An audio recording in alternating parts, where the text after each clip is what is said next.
আসসালামু আলাইকুম। আজ আমি এক্সপ্লেন করতে যাচ্ছি 2023 সালে রিলিজ হওয়া একটি অসাধারণ মুভিটির নাম মালামপাড়া জাহান্নাম। ক্ষণিকের এই দুনিয়ায় মানুষের জীবন দশায় অতি স্বাভাবিক একটি প্রথা হচ্ছে জন্ম এবং মৃত্যু। তবে মৃত্যুর পর যে জগৎ সম্পর্কে আমরা জানি বা জেনেছি তা হলো পরকালে জান্নাত অথবা জাহান্নাম, যেগুলো চ্যাপ্টার মৃত্যুর পর থেকেই শুরু হয়। কিন্তু মাঝে মাঝে প্রকৃতি সেই মৃত্যুর পরের জগৎটাকে যেন এই জগতে ফুটিয়ে তুলতে চায়। বলছিলাম ইন্দোনেশিয়ার একটি অভিশপ্ত মৃতদের গ্রামের সম্পর্কে, যেখানে অতীতে কিছু মারা যাওয়া গ্রামের মানুষ রাত হলেই আবারও বেঁচে ওঠে কোনো এক অতৃপ্ত আশায়, এবং বাকি গ্রামের মানুষদের মারতে থাকে, যে কারণে এটা মৃতদের গ্রাম হিসাবে আখ্যায়িত করা হয়। একদিন শহরের কিছু ছেলে মেয়ে সেই গ্রামে চলে আসে আর ফেসে যায় এই অভিশপ্ত গ্রামের গ্যারাকলে। তারপর তাদের সাথে কি হয়? তারা কি সেই গ্রাম থেকে বেঁচে ফিরতে পেরেছিল, নাকি সেখানেই জীবনের শেষ নিঃশ্বাস ত্যাগ করতে হয়েছিল? সেই গ্রামে কেন এমনটা হয়? এই ঘটনার পিছনে লুকিয়ে আছে কি এমন অতীত, যার কারণে এই গ্রামকে দুনিয়ার জাহান্নামও বলা হয়? সেটাই জানবো আজকের এই ভিডিওটিতে। তাহলে চলুন ঘুরে আসা যাক ইন্দোনেশিয়ার একটি অভিশপ্ত গ্রামের গল্প থেকে। তো গল্পের শুরুতে আমাদেরকে দেখানো হয় 1965 সালের সময়ের একটি গ্রামকে, যেখানে একটা বাড়িতে খুব মানুষ ভিড় করেছিল। সাংবাদিকও এসেছিল, কারণ সেই গ্রামের গ্রাম প্রধান মারা গিয়েছিল বললে ভুল হবে। কেউ হয়তো তাকে মেরে ফেলেছিল, তাকে শেষ গোসল করানো হচ্ছিল, আর সবাই বলা বলি করছিল যে গ্রাম প্রধানের লাশটা নাকি পাওয়া গিয়েছিল জঙ্গলের কাছে। ঠিক তখনই সেই বাড়িতে কারা যেন হামলা করে আর আগুনের মশাল ছুঁড়ে মারে, যার কারণে সেই বাড়িতে তৎক্ষণাৎ আগুন লেগে যায়। আর সেই লোকটিকে ধরার জন্য সেখানে থাকা মানুষগুলো তার পিছু নেয়, আর লোকটাকে একসময় তারা ধরেও ফেলে। এরপর সবাই লোকটিকে এত করে জিজ্ঞেস করে যে সে এমনটা কেন করলো, কিন্তু সে কোনো উত্তরই দেয় না। তাই সেই লোকগুলোর মাঝে থাকা একজন ব্যক্তি সেই লোকটিকে মেরে ফেলে। এদিকে আমরা দেখতে পাচ্ছিলাম বাড়িতে সবাই আগুন নেভাতে ব্যস্ত। পুরো বাড়িতে আগুন ছেয়ে গিয়েছে, কিন্তু গোসল করানো গ্রাম প্রধানের লাশটি হঠাৎ করেই সেখানে উঠে বসে পড়ে। অর্থাৎ ভৌতিক ঘটনার সূচনা এখান থেকেই শুরু। তো এরপর আমাদেরকে দেখানো হয় 2023 সালে জাকার্তা শহরে একটা হসপিটালকে, যেখানে একটা মৃত ব্যক্তিকে দাফনের জন্য কাফনের কাপড় পরানো হচ্ছিল। আর এটা হচ্ছে সেই মৃত ব্যক্তির একমাত্র নাতি, যার নাম র্যান্ডি। আমরা তাকে তার দাদার অফিসে দেখতে পাই, এবং সেখানে সে ড্রয়ারের মধ্যে একটা চিরকুট পাই। সেখানে তার দাদা লিখেছিল যে মারা যাওয়ার পর তাকে যেন তার নিজের গ্রামে অর্থাৎ উইনগোর গ্রামে দাফন করা হয়। এটা তার শেষ ইচ্ছে, নয়তো সে কোনোদিনই নাকি ক্ষমা পাবে না। সেখানে এটা লেখা ছিল যে র্যান্ডি সেখানে গেলেই তার বাবা মার বিষয়ে জানতে পারবে। এখানে বলে রাখা ভালো, র্যান্ডি এত বড় হয়ে গিয়েছে তাও সে তার মা বাবার বিষয়ে কিছুই জানে না। সেখানে আমরা দেখতে পাই তার দুইজন বন্ধুকে, একজনের নাম মার্টিন, আরেকজনের নাম শিখা। র্যান্ডি তখন তাদেরকে জানায় লাশ দাফন করার জন্য তার দাদাকে গ্রামে নিয়ে যেতে হবে। তার সাথে যাওয়ার জন্য তার দুই ফ্রেন্ডও রাজি হয়ে যায়।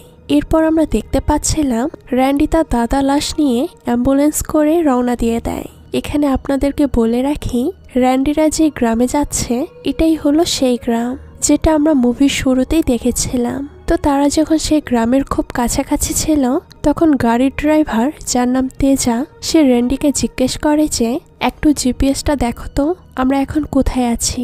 র্যান্ডি যখন জিপিএস দেখতে যাবে তখনই সে দেখতে পায় তারা নেটওয়ার্কের বাইরে চলে গিয়েছে। তেজা তখন একটু সামনে গিয়ে গাড়িটা থামায়, আর একটা মহিলাকে দেখতে পেয়ে তাকে জিজ্ঞেস করে উইনগোর গ্রামের রাস্তাটা কি এটাই? সেই মহিলাটি হ্যাঁতে জবাব দেয়, কিন্তু আমরা দেখতে পাচ্ছিলাম সেই মহিলাটি অনেকটা অবাকও হয়েছিল এই গ্রামের বিষয়ে জিজ্ঞেস করাতে। অবশেষে তারা সেই গ্রামের সামনে গিয়ে পৌঁছায়। গ্রামের গেট দিয়ে গাড়িটা যখনই যেতে শুরু করবে ঠিক তখনই গাড়িটা নষ্ট হয়ে যায়। তখন ড্রাইভার বলে যে তাদেরকে নেমে গাড়িটা ধাক্কা দিতে হবে। তো এরপর তারা তিন বন্ধু নেমে গাড়িটা ধাক্কা দিতে শুরু করে। এতে গাড়িটা স্টার্ট নেয় ঠিকই, কিন্তু আমরা দেখতে পাচ্ছিলাম সেখানে একটা বৃদ্ধ লোক অবাক হয়ে তাদের দিকে তাকিয়েছিল। তো সন্ধ্যা হওয়ার সময় সে গ্রামেরই একটা মহিলা ঘর থেকে বের হয়ে বাড়ির সামনে একটা ধূপ রেখে দেয়, তার সাথে দরজার সামনে কিছু একটা টাঙিয়ে দেয়। এটা দেখে আমরা বুঝতে পারি হয়তো কবচ জাতীয় কিছু টাঙিয়েছে। এদিকে র্যান্ডিদের গাড়িটা আবারও নষ্ট হলে তারা আবারও গাড়িটা ধাক্কা দিতে শুরু করে এবং একটা পরিত্যক্ত বাড়ির সামনে অ্যাম্বুলেন্স দাঁড় করায়। যেহেতু আজ রাত হয়ে গিয়েছে তাই আজ দাফনও করা সম্ভব না, তাই তারা সবাই সিদ্ধান্ত নেয় যে আজ রাতটা তারা অ্যাম্বুলেন্সের ভিতরেই কাটিয়ে দেবে। আর সেটাই হয়। কিন্তু মাঝরাতে হঠাৎ করে র্যান্ডির ওয়াশরুমে যাওয়ার প্রয়োজন হলে সে গাড়ি থেকে বের হয়ে ওয়াশরুম খুঁজতে থাকে, কিন্তু পায় না। তাই সে একটা গাছের কাছে গিয়ে তার কাজ সারতে শুরু করে। হঠাৎ করেই যেন তার গা ছমছম করতে শুরু করে। ভয়ে ভয়ে আশেপাশে সে চাইতেও কাউকেই দেখতে পায় না। তো কিছুক্ষণ পর তার চোখ যখন গাছের ওপরে যায় তখনই সে প্রচণ্ড ভয়ে চিৎকার করে ওঠে। সে দেখতে পাচ্ছিল সেই গাছ থেকে নেমে আসছিল একটা ভয়ঙ্কর জিন। পেছনে ফিরতেই সে দেখতে পায় ঠিক এমনই একটা ভয়ঙ্কর অভয়ব তার উপর অ্যাটাক করছে। সে কোনোভাবে সেখান থেকে পালিয়ে যায়। এদিকে আমরা দেখতে পারি সেই গ্রামেরই একটা ঘরে একটা মেয়ে বসে টিভি দেখছিল। এটা দেখে তার মা সেখানে এসে বলে, আস্তাগফিরুল্লাহ, এটা কি করছো? এই সময় তুমি টিভি দেখছো? আল্লাহ না করুক যদি আমাদের সাথে খারাপ কিছু ঘটে। তখন মেয়েটি বলে, এসব কি এখনো আমাদেরকে বিশ্বাস করতে হবে? রাখো তো, এইসব কিছুই হবে না। এর ঠিক কিছুক্ষণ পরে আমরা দেখতে পারি সেই মেয়ের ওপর কোনো ভয়ঙ্কর শক্তি আসর করেছে। সে ছটপট করছিল, অস্থির হয়ে পড়েছিল, চোখ দুইটা একদম সাদা বর্ণের হয়ে গিয়েছিল। তার বাবা তাকে থামানোর চেষ্টা করে, কিন্তু উল্টো সে তার বাবার উপরেই অ্যাটাক করতে শুরু করে। এদিকে আমরা দেখতে পাচ্ছিলাম জঙ্গলের ভেতর দিয়ে দৌড়াচ্ছিল র্যান্ডি। সে প্রাণ বাঁচানোর জন্য দৌড়াচ্ছিল। তার পেছনেই ছিল সেই ভয়ঙ্কর লাশের অবয়বটা। হঠাৎ করেই সে হোঁচট খেয়ে পড়ে যায়। সেই ভয়ানক অবয়বটা এসে হাতে থাকা ছুরিটা দিয়ে র্যান্ডিকে মারতেই যাবে, এমন সময় সামনে কিছু একটা দেখে অবয়বটা ভয় পেয়ে যায় আর সেখান থেকে চলে যায়। তো র্যান্ডি সামনে তাকিয়ে দেখতে পায় সেখানে আরো অনেকগুলো মৃত লাশের অবয়ব হাতে ছুরি নিয়ে গ্রামে ঘোরাফেরা করছে। সেগুলো যে মানুষ না তা সে বুঝতে পেরেছিল। সে কোনো রকমে সেখান থেকে পালিয়ে যায় আর একটা বাড়ির সামনে এসে পৌঁছায়।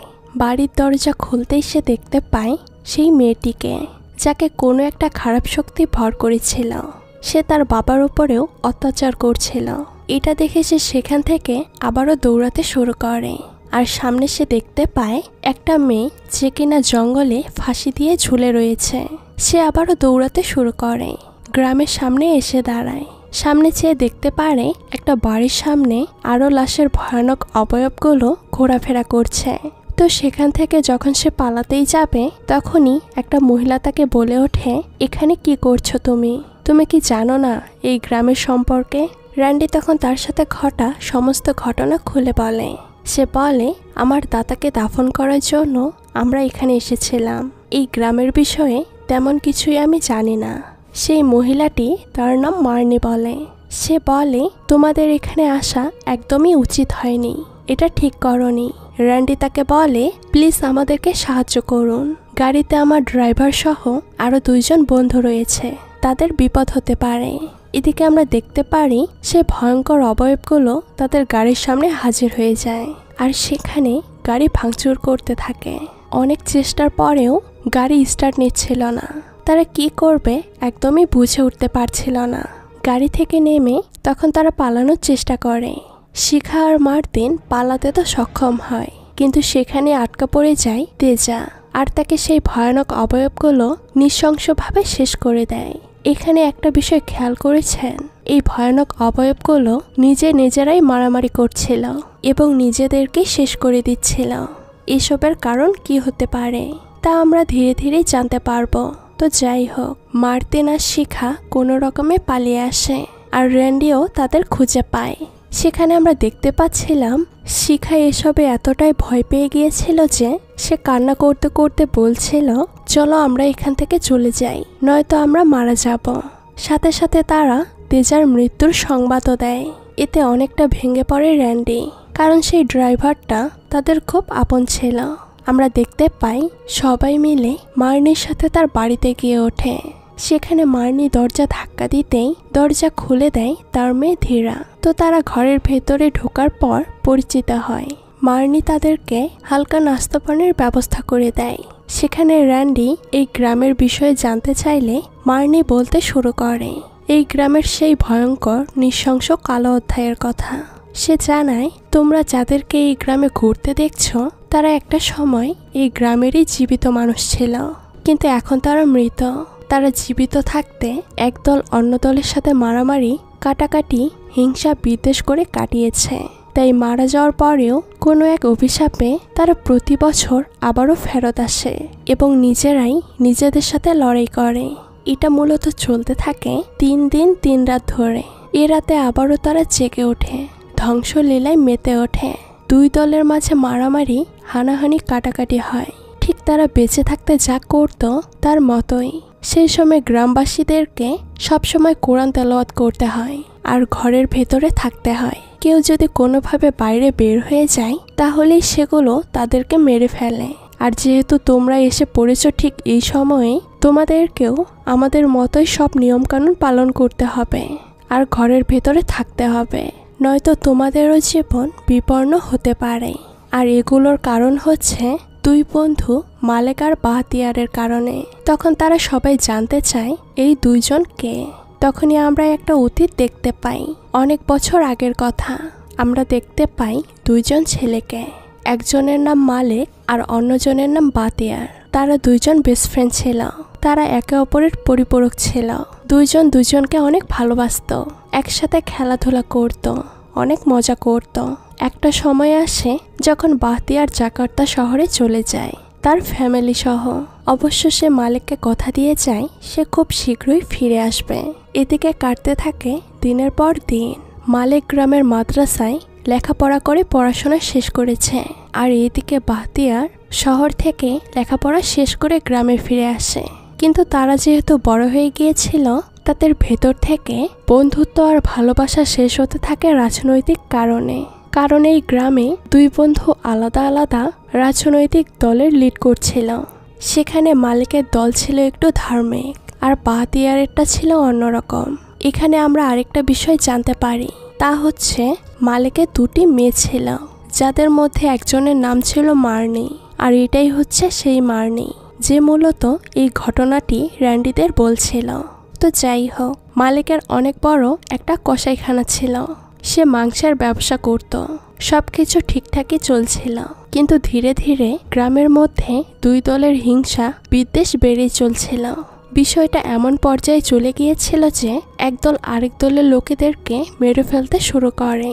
সেই গ্রামের রাজনৈতিক দলের যে রিপোর্টার ছিল, মানে সাংবাদিক ছিল, যে সব তথ্য টিভিতে দিত, সেই রিপোর্টারের সাথে অবৈধ সম্পর্ক হয়ে যায় মালিকের বড় মেয়ের, যার কারণে সে বিয়ের আগেই প্রেগনেন্ট হয়ে গিয়েছিল। তো এরপর দেখা যায় সে গ্রামের গ্রাম প্রধানকে কারা যেন আটকে রেখে মেরে ফেলেছিল। আর এটাই মূলত আমরা দেখেছিলাম ঘটনার শুরুতে, যে গ্রাম প্রধানকে কেউ মেরে ফেলেছিল এবং তাকে কবর দেওয়ার জন্য গোসল করানো হচ্ছিল। তো যাই হোক, এরপর একদিন দেখা যায় মালিক বাতিয়ারের কাছে গিয়েছিল এসব মীমাংসা করার জন্য।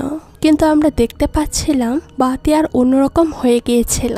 তাই তাদের মাঝে সমাধান না হয়ে তর্ক শুরু হয়ে যায়। যেহেতু গ্রাম প্রধানকে কেউ মেরে ফেলেছে, তাই 2 দল একে অন্যকে দোষারোপ করছিল। বাতিয়ার বলছিল এগুলো মালিকের দলের লোকেরা করেছে, আর মালিক বলছিল এগুলো বাতিয়ারের লোকেরা করেছে। এগুলো নিয়ে অনেক ঝামেলা শুরু হয়। এরপরে আমরা 1965 সালের সে ভয়ঙ্কর দিনকে দেখতে পাই, যেখানে মালিক তার দলসহ আর বাতিয়ার তার দলবল সহ রেডিওতে খবর শুনছিল, যেখানে বলা হচ্ছিল ইন্দোনেশিয়ার জাকার্তা শহরে বড় বড় 6 জন মিলিটারি জেনারেলদেরকে কারা যেন কিডন্যাপ করে নিয়ে গিয়ে মেরে ফেলেছে, যে কারণে দেশের রাজনৈতিকে বিরাট একটা ঝামেলার সৃষ্টি হয়েছে। যেহেতু দেশের এমন একটা পরিস্থিতি, আমরা সকলেই জানি এমন পরিস্থিতিতে যখন সরকার ঠিক থাকে না, তখন দেশে কতটা অস্থিতিশীলতা দেখা দেয়। ঠিক তেমনই সেখানেও হয়েছিল। তাই তারা 2 লিডারই তাদের দলবলকে অস্ত্র নিয়ে প্রস্তুত থাকতে বলেছিল, যেন এই সুযোগ নিয়ে অন্য কোনো দল তাদেরকে পরাজিত না করতে পারে। তো এরপর আমরা দেখতে পারি তারা অস্ত্র হিসেবে অনেক কিছু ব্যবহার করছে। রাত নেমে আসে আর আমরা দেখতে পাই দুই দল সম্মুখীন হয়েছে, অর্থাৎ যে কোনো সময়ে যেন যুদ্ধ লেগে যাবে। গ্রামের মানুষ সব ভয়ে এলাকা ছাড়তে থাকে। এই সুযোগে মালিকের বড় মেয়ে সেই সাংবাদিকের সঙ্গে পালিয়ে যায় এবং ধীরে ধীরে সেখানে দুই দলের যুদ্ধ শুরু হয়। সেই দলের যুদ্ধতে সবাই সেখানেই প্রাণ হারায়। পরিশেষে দুই বেস্ট ফ্রেন্ডও দুইজন দুজনকে মেরে ফেলে। আর তখনই ঘটে এই ঘটনার একটি বড় টুইস্ট। আমরা দেখতে পারি সবাই মারা যাওয়ার পরেও বেঁচে ছিল মালেক আর বাতিয়ারের দুই খাস লোক, যারা তাদের সাথে থাকতো সবসময়। তারা মারা যায়নি আর তাদেরকে বাহবা দেয় সেই সাংবাদিকটা, যে প্রেম করত মালেকের মেয়ের সাথে। তারপর সে দুই দলের দুই সহকারীকে নিয়েই মালেক আর বাতিয়ারের লাশটা কোথায় একটা পুঁতে রাখে। আর সেটা যেন কেউ না জানতে পারে, তাই সে সেই দুই সহকর্মীকেও সেখানে শ্যুট করে মেরে ফেলে। এখন আমাদেরকে এতটুকুই দেখানো হয়, যেখানে মার্নি তাদেরকে বলছিল মালেক আর বাতিয়ারের লাশ এখনো কোথায় রয়েছে সেটা কেউই জানে না। সেখানে মার্নি তাদেরকে বলছিল জাহান্নামের এই 3 দিন 3 রাত আমাদের মতো করে এখানে তোমরাও কাটাও, না হলে তোমাদের ক্ষতি হবে। তারা উপায় না পেয়ে সেখানেই থেকে যায়। তো রাতে সবাই যখন ঘুমোচ্ছিল তখন হঠাৎ করেই দরজাটা যেন অদৃশ্য কেউ খুলে ফেলে। বোঝা যায় ভেতরে কেউ একজন ঢুকল। দরজার শব্দ পেয়ে ঘুম ভেঙে যায় শিখার। সে ধীরে ধীরে উঠে চেক করতে যায়। সে যখন দরজাটা খুলতেই যাবে ঠিক তখনই তার সামনে এসে পড়ে একটি ভয়ঙ্কর নারীর অবয়ব, যেটা দেখে সে চিৎকার করে দরজা বন্ধ করে, কিন্তু পেছন থেকেও সেটা তাকে ধরে ফেলে। শিখা প্রচণ্ড চিৎকার করছিল। সেই চিৎকারে তার ঘুম ভেঙে যায়, অর্থাৎ এটা একটা স্বপ্ন ছিল। তো সেই রাতটা কোনোভাবেই কেটে যায়। পরের দিন আমরা দেখতে পাই সেই গ্রামের কবরস্থানে তারা গিয়েছে। তাদের দাদাকে কবর দেওয়া হচ্ছে। কবর দিয়ে তারা সেখানেই বসেছিল। আর তারা দেখতে পায় গত রাতে যারা যারা ভয়ঙ্কর মৃত ব্যক্তিদের কাছে মারা গিয়েছিল তাদেরকেও এখানে এসে তাদের আপনজনেরা দাফন করে যাচ্ছে। এখানে রেন্ডি বলছিল আপনারা যেমন বলেছিলেন তার থেকে বেশি মানুষ মনে হয় মারা গিয়েছে। ধীরা তখন বলে হ্যাঁ, কাল রাতে একটু বেশি মানুষ মারা গিয়েছে, জানি না কেন। তো তারা সেখান থেকে ফিরে আসার সময় শিখা অনেক কান্নাকাটি করছিল আর বলছিল এখান থেকে চলে যেতে হবে। তার এখানে একটুও ভালো লাগছে না, খুবই ভয় লাগছে। সেখানে মার্নি বলছিল তাদেরকে তোমরা যদি এখন এখান থেকে চলে যাও দিনের বেলাতেও তোমাদেরকে যে কোনো সময় মৃতরা অ্যাটাক করতে পারে। তোমাদের যেভাবেই হোক এখানেই থাকতে হবে। কাল রাতে তোমরা এই ঘরে ছিলে, কিন্তু আজকে এখানে থাকতে পারবে না, কেননা গ্রামের বাইরের মানুষ এক জায়গাতে বেশিক্ষণ থাকলে তারা সেই বাড়িতেও হামলা চালায়। তাই আজকে তোমরা মালিকের পরিত্যক্ত কসাইখানাতে থাকবে। আপনাদেরকে এখানে বলে রাখি এই মার্নি কিন্তু মালিকের মেয়ে। তা কিন্তু আবার সে তাদেরকে বলেনি, যেটা লুকানো হয়েছে। তো যাই হোক, তারা সবাই মিলে কসাইখানাতে চলে যায়। সাথে যায় ধীরা। সেখানে তারা এক হয়ে বসলে কিছু মন্ত্র পড়া চাল দিয়ে একটা সার্কেল বানিয়ে দেয় ধীরা, আর পবিত্র পানি ছিটিয়ে দেয় সেখানে। সে বলে এই সার্কেল থেকে বাইরে একদমই বের হওয়া যাবে না, তাহলে তাদের উপর অ্যাটাক করবে মৃতরা। তারা সবাই সে সার্কেলের ভেতরেই ছিল। গ্রামে সন্ধ্যা নামে আমরা দেখতে পাই তারা সেই সার্কেলের ভিতরে শুয়ে ঘুমিয়ে পড়েছিল। রাতটা তখন অনেক গভীর। আমরা দেখতে পাচ্ছিলাম তাদের আশেপাশে সেই ভয়ঙ্কর মৃত মানুষগুলো ঘোরাফেরা করছিল। কিন্তু তখনই সেই সার্কেলের ভেতর থেকে শিখার পাটা হঠাৎ করে বাইরে বের হয়ে যায়, তাও আবার ঘুমের মধ্যে। যে কারণে সে মৃতদের মাঝে একজন তাকে টেনে নিয়ে যেতে থাকে। শিখা যখন চিৎকার করতে শুরু করে তখন তাকে বাঁচানোর জন্য সবাই উঠে পড়ে, কিন্তু কোনো লাভ হয় না। ততক্ষণে শিখাকে তারা নিয়ে গিয়েছে। তারা সেখান থেকে বের হয়ে দেখে সব মৃতরা বাইরে মারামারি করছে। মার্তিন শিখাকে খুঁজতে খুঁজতে জঙ্গলের দিকে গিয়ে দেখে একটা পাথরের উপর শিখা বসে রয়েছে আর কান্না করছে। তো সে যখন তার কাছে গিয়ে তাকে বলে তুমি কান্না করো না, আমি এসে পড়েছি। তার দিকে ফিরে যখন তার মুখের চুলগুলো সরায় মার্তিন, ঠিক তখনই সে দেখতে পায় শিখার চোখগুলো সাদা বর্ণের হয়ে গিয়েছে, অর্থাৎ সে সম্পূর্ণ ভয়ানক কিছু দ্বারা পজেস হয়ে গিয়েছে এবং সাথে সাথে শিখা শূন্যে ভাসতে শুরু করে এবং অদৃশ্য শক্তিটা উপর থেকে ছুঁড়ে নিচে ফেলে দেয় শিখাকে। পাথরের মধ্যে আঘাত লেগে শিখার সেখানেই মৃত্যু হয়। তখন সঙ্গে সঙ্গেই সেই অদৃশ্য শক্তিটা মার্তিনকেও শূন্যে ভাসিয়ে ফেলে আর তাকেও নিচে ফেলে দেয়। তো তাদের চিৎকার শুনে সেখানে চলে আসে র্যান্ডি, আর এসেই তারা দেখতে পায় শিখা মার্তিন দুজনেই মারা গিয়েছে। র্যান্ডি অনেকটা ভেঙে পড়ে আর অনেক কান্না করতে থাকে। তাকে সান্ত্বনা দিচ্ছিল ধীরা। এরপরের দিন আমরা দেখতে পারি তারা র্যান্ডির দুই বন্ধুকে তার দাদার কবরের পাশে দাফন করে। মার্নি র্যান্ডিকে শক্ত থাকতে বলছিল। এটাই হচ্ছে এই গ্রামে আসার মূল পরিণতি। র্যান্ডি না চাইতেও মেনে নিয়েছিল সবকিছু, কিন্তু আজব একটা বিষয় হচ্ছে এইসব সেই এলাকার মানুষজন আজবভাবে দেখছিল, যেন এখানে অবাক কিছু ঘটছে। তারা কেন এভাবে চেয়ে দেখছিল সেটা আমরা পরেই জানতে পারবো। তো র্যান্ডিরা বাড়িতে ফেরার পর মার্নি বলছিল সবার লাশ পাওয়া গেলেও সেদিন পাওয়া যায়নি মালেকার বাতিয়ারের লাশ, যে কারণেই এই গ্রামের এই অবস্থা। যদি আমরা লাশ পেয়ে সেগুলোকে ভালো করে দাফন করতে পারতাম তাহলে হয়তো এই গ্রামের এই অভিশাপ দূর হতো। র্যান্ডি তখন তার দাদার দেওয়া একটা বক্স বের করে আর বলে, আমার দাদা বলেছিল এই বক্সটা আমার নিয়া নামের এক মহিলাকে দিতে, যে এই গ্রামেই থাকে। তাহলে নাকি আমি আমার বংশের অথবা পরিবারের পরিচয় পাবো। মার্নি তখন এসব দেখে। দেখার পর সে বলে গত 20 বছর আগে একটি পরিবার এই গ্রামে এসেছিল। মার্নির ভাষায় তারা তখন তার বোনের লাশ নিয়ে এখানে এসেছিল। তারা নিজেদেরকে দাবি করছিল তারা হলো আমার বোনের মেয়ে এবং মেয়ের হাজব্যান্ড, কিন্তু তারাও বাঁচতে পারেনি, কারণ তারা যেদিন এখানে এসেছিল সেই দিনই ছিল 3 রাতের জাহান্নামের এক রাত। সে সময় এই গ্রামে তারা থাকার কারণে তারাও মারা গিয়েছিল।